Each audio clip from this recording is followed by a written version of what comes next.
صالح waxaa kugu dhacay maxaa ku daaray idaacadaani waxaan naga dhaftida walaal waa balaasheeg way wadnaha ku korinaya war idaacadan balaasheeg ma hiiraan weyn la dhahaa ma la hubaa war sugan bis sheegtaa adduunka miga dabageyne ha alla yaa ii dheeray warka iga yaray adii ma warka yaray aan idaacadan ka dhageyso ii dheeray walaal aadna dhageyso waqtiga warka la joogaa marxaba ii dheeray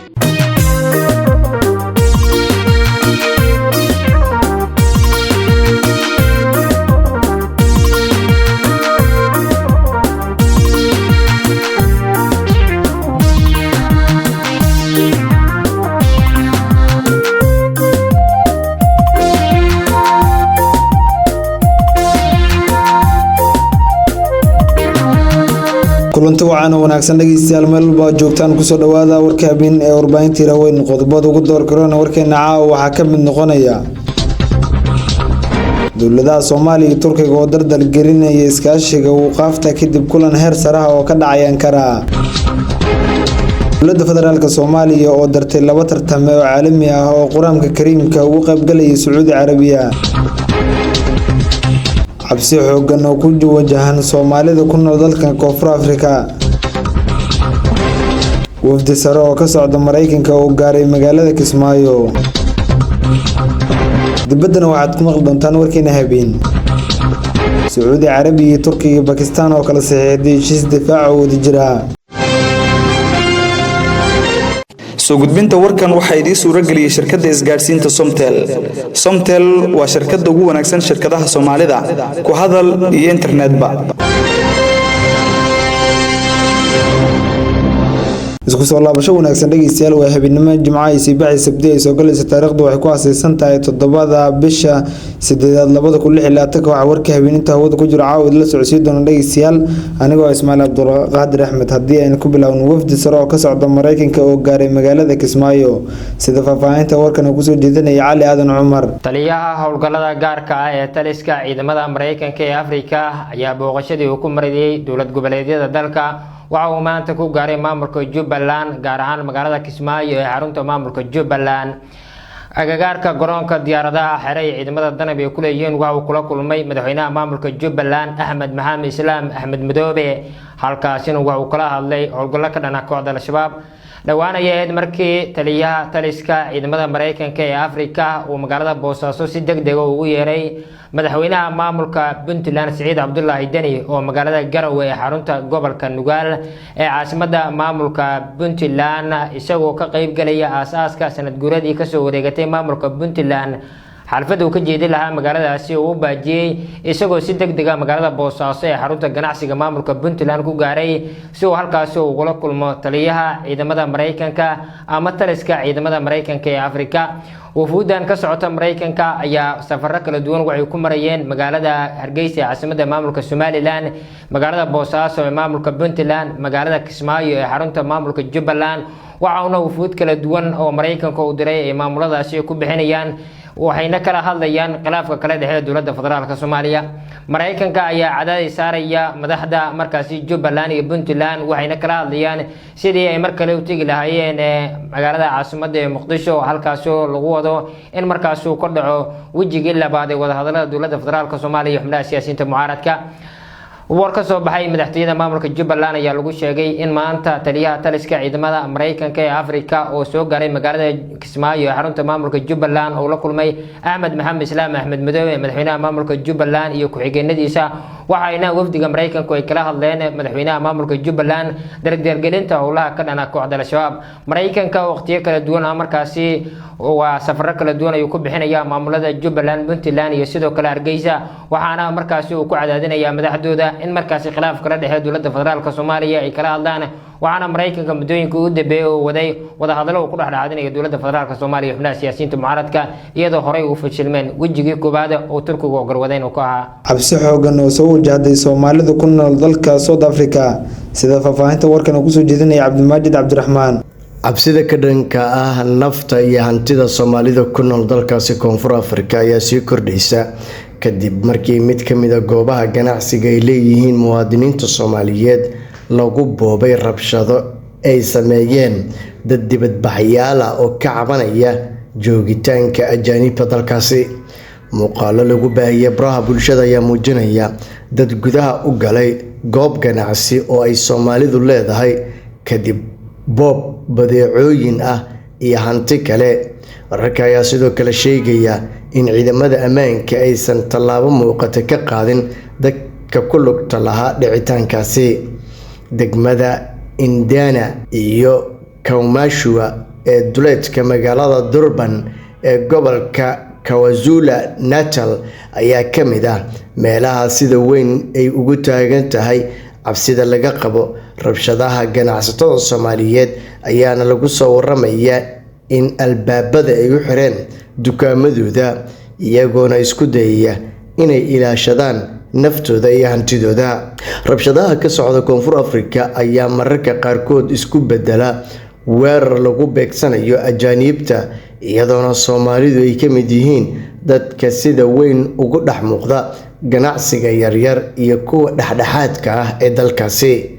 Xaaladda ayaana sidoo kale walaac ku abuurtay ururada iyo bulshada Soomaaliyeed ee ku nool Koonfur Afrika kuwaas oo ka cabsi qaba in rabshaduhu ay ku fidaan deegaano kale isla markaana ay halis geliyaan nolosha iyo hantida muwaadiniinta Soomaaliyeed. Midowga Afrika ayaa dhowaan ugu baaqay dowladda Koonfur Afrika inay qaado tallaabooyin sharci ah iyo kuwo amni oo lagu ilaalinayo nolosha iyo hantida ajaanibta ee Koonfur Afrikaanka ah xilli ay soo noqnoqdeen dhacdooyinkii la xiriira rabshadaha iyo nacaybka ajaanibta. Dibadbaxyada iyo rabshadaha ka dhaca qaybo ka mid ah Koonfur Afrika ayaa xilliyada qaarkood isku bedela dhacdooyin lagu beegsado ajaanibta iyo goobahooda ganacsi iyadoona ciidamada ammaanka lagu eedeeyay inay ku guuldareysteen ama ay ka gaabiyeen ka hortagga boobka iyo weerarada. Xaaladda ayaana sare u qaaday walaaca Soomaalida ku nool dalkaasi gaar ahaan ganacsatada ku sugan meelaha ay rabshadaha ka socdaan. Waqafta arrimaha Islaamka iyo diinta ee dowladda federaalka Soomaaliya ayaa suguutisay 2 arday oo matalaya dalka Soomaaliya kuwaas oo ka qayb gali doona tartanka caalamiga ee Quraanka Kariimka ee lagu qabanayo dalka Sacuudi Carabiya. Xafladda suguutinta waxaa ka qayb galay agaasimaha guud ee wasaaradda Cabdinaafic Axmed Cabdullaahi oo kula dardarmay tartamayaasha inay sharaf leh u matalaan Soomaaliya isla markaana ay muujiyaan akhlaaq iyo qiyamka Quraanka Kariimka. Labada tartame ee Soomaalida oo matalaya ayaa kala Maxamed Nuur Maxamed Ibraahim oo ku tartamaya 30 juz ee Quraanka iyo sidoo kale Muna Cabdiraxmaan Maxamed Sabriye oo ku tartamaysa 15 juz. Labada arday ayaa u soo baxay tartanka kadib markii kaalmaha ugu sareeyay ka soo galeen tartanka Quraanka Kariimka oo la qabto bisha barakeysan ee Ramadaan. Mas'uuliyiinta wasaaraddu waxay sheegeen in ka qaybgalka tartankan uu turjumayo dadaalka Soomaaliya ee ku horumarinaya barashada Quraanka Kariimka, tayeynta macallimiinta iyo dhiirigelinta dhalinyarada ku xeel dheer xifdinta tawjiidka. Sanadihii ugu dambeysay tartamayaal Soomaaliyeed ayaa guulo ka soo hoynayay tartamayaasha Quraanka Kariimka heer gobol iyo sidoo kale heer caalami iyagoo kor loogu qaadayo sumcadda dalka dhinaca barashada Quraanka Kariimka. Dowladaha Turkiga iyo Soomaaliya oo dardar gelinaya iskaashiga waqafta kadib kulan heer sare oo ka dhacay Ankara sida faafahinta warkan ku soo jeedinaysa Roode Xuseen. Dowladda federaalka ee Soomaaliya ayaa Jamhuuriyadda Turkiga kala hadashay tallaabooyin cusub oo lagu xoojinayo iskaashiga dhinaca waqafta kadib kulan heer sare ah oo magaalada Ankara ku dhexmaray mas'uuliyiinka kala socotay labada dowladood. Wasiirka waqafta iyo arrimaha Islaamka Soomaaliya Sheekh Mukhtaar Roobo Cali Abu Mansuur ayaa booqasho rasmi ah ku tagay xarunta hay'adda waqafta ee Turkiga halkaas oo kula kulmay agaasimaha guud ee hay'addaasi iyo agaasimo ku-xigeenka. Kulankani oo uu wasiirka ku wehelinayay danjiraha Soomaaliya ee Turkiga Fatxudiin Cali iyo xubno ka tirsan wafdiga wasaaradda ayaa diiradda lagu saaray balaarinta iskaashiga labada dal ee dhinaca maamulka waqafta, horumarka hay'adaha, kobcinta awoodda shaqaalaha iyo iskaashiga khibradaha farsamo. Mas'uuliyiinta Turkiga ayaa soo bandhigay waayo-aragnimadooda dalkooda ee maamulka iyo horumarinta waqafta iyagoo muujiyay diyaargarowga in Soomaaliya ay la wadaagaan aqoon iyo farsamo lagu taageerayo hay'adda qaabilsan waqafta. Dhanka kale, Wasiir Roobo Mukhtaar ayaa sheegay in dowladda federaalka ee Soomaaliya ay mudnaan gaar ah siinayso dib u habeynta iyo casriyeynta maamulka waqaafta si loo dhiso hanaan furan oo waafaqsan sharciga isla markaana wafdigu uga qayb qaataan horumarka adeega bulshada iyo kobcinta dhaqaalaha. Waxa uu xusay in hirgelinta himilooyinka ay baahan tahay iskaashi dhow oo lala yeesho hay'adaha leh khibradaha dheer ee maamulka waqaafta, isagoo tilmaamay in Turkiga uu yahay saaxiib muhiim u ah Soomaaliya kalana shaqeeya arrimahaasi. Kulankani Ankara ayaa loo arkaa mid xal u noqon kara waajibka cusub ee labada dal ee dhinaca waqaafta, iyada oo labada dhinac ay muujiyeen sida ay uga go'an tahay hirgelinta barnaamijyada lagu xoojinayo maamulka, hufnaanta iyo horumarinta hay'adaha waqaafta ee Soomaaliya iyo Turkiga. qodobadii gudaha ee dhegeystayaal warka habeenaya soo dhageystaan markana dibadda. Dalalka Sacuudi Carabiya, Turkiga iyo Pakistan ayaa sameystay isbahaysi cusub sida ay ku warameen ilo ku sugan Riyadh, Ankara iyo sidoo kale Islamabad iyo warbaahinta xogtan u gudbiyay Ra'iisul Wasaaraha Pakistan Shehbaz Sharif oo welinayay taliyaha ciidanka dalkaasi Azam Munir iyo madaxweynaha Turkiga Rajab Tayyip Erdogan ayaa kulan la qaatay dhaxal sugaha Sacuudi Carabiya Mohammed bin Salman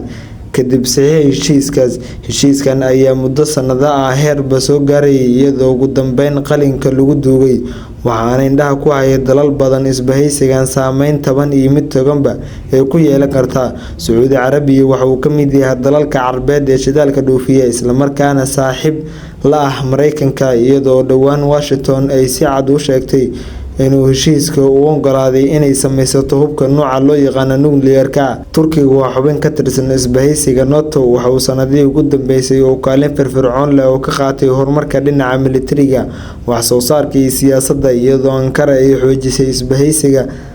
saameyn karo. Pakistan waa dalka kaliya oo Muslim ah oo haysta hubka nooca loo yaqaan nuclear-ka, wuxuuna door firfircoon ka qaataa marka uu Mareykanku ku adkaado xaaladda Bariga Dhexe oo raadiya hanaan suuragelinaya wadahadal la dhaliyo. guud ahaan dhageystayaal waa naga intaa warkii habeen aad ka dhageysanayseen warbaahinta Tiraweyn. warkan warkiisa xiginta u kulmi doono, sidaas iyo nabadgelyo.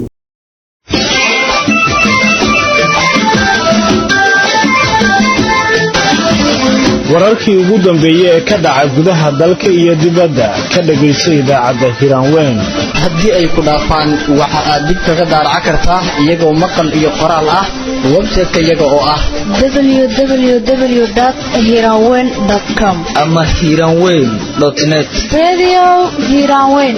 waa idaacadda idaacadaha iyo isha wararka.